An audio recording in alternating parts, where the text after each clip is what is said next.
వార్షికోత్సవం సందర్భంగా Meenakshi test tube baby centre Guntur నందు ఐవీఎఫ్ ట్రీట్మెంట్ పై 40% రాయితీ. సుమన్ టీవీ ప్రేక్షకులకు నమస్కారం. నేను మీ అనలిస్ట్ మందరి కృష్ణారెడ్డిని మాట్లాడుతున్నాను. తమిళనాడు కొత్త సీఎం విజయ్ గతంలో సుదీర్ఘకాలం తమిళనాడుని ఏలినటువంటి సీఎంగా పరిపాలించినటువంటి జయలలిత నివాసమైనటువంటి వేద నిలయాన్ని పోయస్ గార్డెన్లో ఉన్నటువంటి పేరు పొందినటువంటి తన ఇంటిని కొనేటువంటి ప్రయత్నం చేస్తున్నాడా? దీనికి అనేక దృష్టాంతాలు కనబడుతున్నాయి. ఈ ప్రయత్నాల్లో పాలుపంచుకున్న వ్యక్తులు కూడా దీనికి ఒత్తాసు పలుకుతున్నారు. ఏమిటి దీని కథ అని మనం పరిశీలన చేసినట్టయితే, సుదీర్ఘకాలం తమిళనాడుని సీఎంగా పరిపాలించి భారతదేశ చరిత్రలోనే తనకంటూ ఒక అధ్యాయాన్ని రచించుకున్నటువంటి ఒకనాటి నటి ఎంజి రామచంద్రకి ఇష్టసఖి, అనేక పర్యాయాలు సీఎంగా ఎన్నికై సంచలనాలు సృష్టించినటువంటి వ్యక్తి జయలలిత గారు. ఆవిడ పోయస్ గార్డెన్ లో చాలా విశాలమైనటువంటి చాలా పెద్ద ప్రిమిసెస్ ని తన నివాసంగా ఏర్పరచుకున్నారు. దీంట్లో కోట్ల రూపాయల బంగారు నగలు, వజ్ర వైడూర్యాలు కూడా దొరికినట్టుగా గత లోపల మనకు తెలుసు. ఆవిడ చనిపోయిన తర్వాత చాలా కాలం కోర్టుల్లో కేసులు నడిచాయి.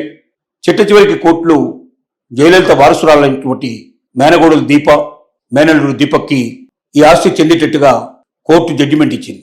దాని ప్రకారంగా వాళ్ళు దీన్ని స్వాధీనం చేసుకున్నారు, అమ్మకానికి పెట్టారు. అంత పెద్ద ఆస్తిని తాము ఉపయోగించుకోవడం కష్టమని దాన్ని అమ్మేసి వచ్చిన డబ్బులతో వేరే వ్యాపారాలు చేసుకున్నారు కోరికలో వాళ్ళు ఉన్నారు. దీన్ని కొనడానికి కూడా కొంతమంది వ్యక్తులు, కొన్ని సంస్థలు ముందుకు వచ్చాయి.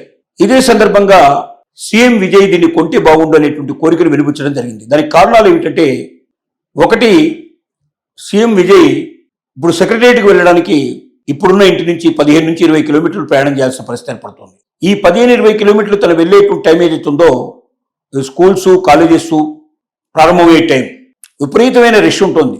రోడ్లన్నీ బ్లాక్ అయిపోయే పరిస్థితి ఏర్పడుతుంది. అలాంటి సందర్భంలో సీఎం వెళ్ళడానికి మొత్తం టోటల్ ట్రాఫిక్ అంతా ఆపేస్తే అందరూ తమ తమ ఆఫీసులకు కానీ, స్కూల్స్ కానీ, కాలేజెస్ కానీ లేటుగా వెళ్ళేటువంటి పరిస్థితి ఏర్పడటం, తద్వారా ఇంతమందికి, లక్షల మందికి ఇబ్బంది కలిగిస్తూ బాధ పెట్టేటువంటి పరిస్థితి ఏర్పడుతుందనేది విజయ్ యొక్క ఆలోచన. పోయస్ గార్డెన్లో ఉన్నటువంటి వేద నిలయం ఏదైతే ఉందో, జయలలిత గారి పూర్వ ఇల్లు, ఇది 6 నుంచి 8 కిలోమీటర్ల డిస్టెన్స్ లోపలనే ఉంటుంది సెక్రటేరియట్కి.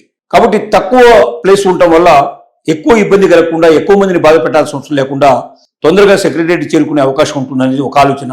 రెండోది, ఒక లెగసీ. జయలలిత గారు నివసించిన భవనం అంటే ఆ భవనానికి పెద్ద చరిత్ర ఉంది. గొప్ప గొప్ప వ్యక్తులు, వాజ్పేయి లాంటి వ్యక్తులు, సోనియా గాంధీ లాంటి వ్యక్తులు, ఆ తర్వాత వచ్చినటువంటి ఇప్పుడు ప్రధానమంత్రి మోడీ గారు కూడా, అనేక విదేశాలకు సంబంధించిన ప్రైమ్ మినిస్టర్స్, ప్రెసిడెంట్స్, రాయబారులు ఆ ఇంటికి విచ్చేసిన సందర్భాలు ఉన్నాయి. పెద్ద పెద్ద క్యాన్వాయిలు అక్కడికి వచ్చినటువంటి సందర్భాలు ఉన్నాయి. అంత పేరున్నటువంటి ఆ గొప్ప భవనంలోకి వెళ్ళటం వల్ల తను కూడా చాలా సంవత్సరాల పాటు తమిళనాడు పరిపాలించవచ్చు, మానసికంగా ఒక రకంగా అది బలాన్ని ఇస్తుంది అనే భావన కూడా విజయ్లో ఉన్నట్టుగా తెలుస్తోంది. కాబట్టి ఒక దర్పానికి, ఒక ఔన్నత్యానికి, గత చరిత్రకు చిహ్నంగా ఉన్నటువంటి పోయస్ గార్డెన్లోని ఈ వేద నిలయం తన తల్లి చేతితో దీన్ని పెట్టడం జరిగింది. తల్లి ఉన్నప్పుడే దీన్ని కొనుక్కొని ఆమె పేరునే పెట్టడం జరిగింది. ఆమె మరణించిన తర్వాత కూడా దాంట్లో ఆవిడ కంటిన్యూ చేయడం జరిగింది. తన నెచ్చలేనటువంటి శశికళతో ఆ ఇంట్లో స్నేహపూర్వకంగా చాలా ఏళ్లు గడపడం జరిగింది. అలాంటి ఒక చారిత్రాత్మకమైనటువంటి పేరు ప్రఖ్యాతులు ఉన్నటువంటి ఇంటికి విజయ్ వెళ్ళడం వల్ల ముందుగా సకల సౌకర్యాలు అక్కడ ఉంటాయి. 350 కోట్లు దానికి ఇప్పుడు మినిమం 350 crores దానికి రేటు చెప్తున్నారు. 350 కోట్లు పెట్టినా సరే దాన్ని కొనుక్కోవాలనే కోరికలో విజయ్ ఉన్నట్టుగా తెలుస్తుంది. అయితే కొన్ని ఇబ్బందులు కూడా ఉన్నాయి. కోర్టులో దానికి అగెనిస్ట్ గా కొన్ని కేసులు నడుస్తున్నాయి. ముఖ్యంగా ఐటీ డిపార్ట్మెంట్ వారు, మున్సిపల్ కార్పొరేషన్స్ వాళ్ళు, ఇంకా రకరకాలైనటువంటి మా పన్నులు మాకు చెల్లించలేదు, జయలలిత బతుకున్నప్పుడు మాకు చెల్లించాల్సిన పనులు చాలా ఉన్నాయి, ఆ పన్నులన్నీ కూడా ఎగవేయడం జరిగింది, అంటే చెల్లించలేదు, ఆ పన్నులు చెల్లించకపోవడంలో ఈ ఆస్తిని మేము జప్తు చేస్తామని చెప్పి వాళ్ళు ఇప్పటికే దానికి పూనుకుంటున్నారు. కాబట్టి ఆ డిపార్ట్మెంట్ అందరికీ చెల్లించాల్సిన డబ్బులు చెల్లించి ఆ లెక్క క్లియర్ అయిన తర్వాతనే ఇది అమ్మడానికి అవకాశం ఉంటుంది. అయితే విజయ్ సీఎం కాబట్టి తన చేతిలోనే ఈ డిపార్ట్మెంట్లన్నీ ఉన్నాయి కాబట్టి, ఇవన్నీ తమిళనాడుకు సంబంధించిన డిపార్ట్మెంటే కాబట్టి, స్టేట్ గవర్నమెంట్ సంబంధించిన డిపార్ట్మెంట్ కాబట్టి, ఐటీ డిపార్ట్మెంట్ ఒకటి సెంట్రల్ సంబంధించింది అయినప్పటికీ అవన్నీ లెక్కలు సరిచూడడం, ఆ పేమెంట్స్ చేయడం పెద్ద కష్టమైన విషయం కాదు. ఇప్పటికే విజయ్కి సంబంధించిన మనుషులు దీపకుల్ని కలుసుకొని మాట్లాడినట్టుగా, బేరసారాలు సాగిస్తున్నట్టుగా, విజయ్కి దాని మీద ఆసక్తి ఉన్నట్టుగా ఇతరులకు ఎవరికి దాన్ని అమ్మడానికి వీలు లేకుండా తమిళనాడు సీఎం అమ్మడం వల్ల ఒక ప్రెస్టీజియస్గా కూడా ఉంటుంది. రెండోది వాళ్ళ జీవితాల్లో ఏదైనా అవసరం ఉంటే కూడా విజయ్ వారికి సహకారం అందించే అవకాశాలు ఉంటాయన్నట్టుగా వాళ్ళు తెలిపినట్టుగా, దానికి వాళ్ళు కూడా సుముఖంగానే ఉన్నట్టుగా మనకు వార్తలు అందుతున్నాయి.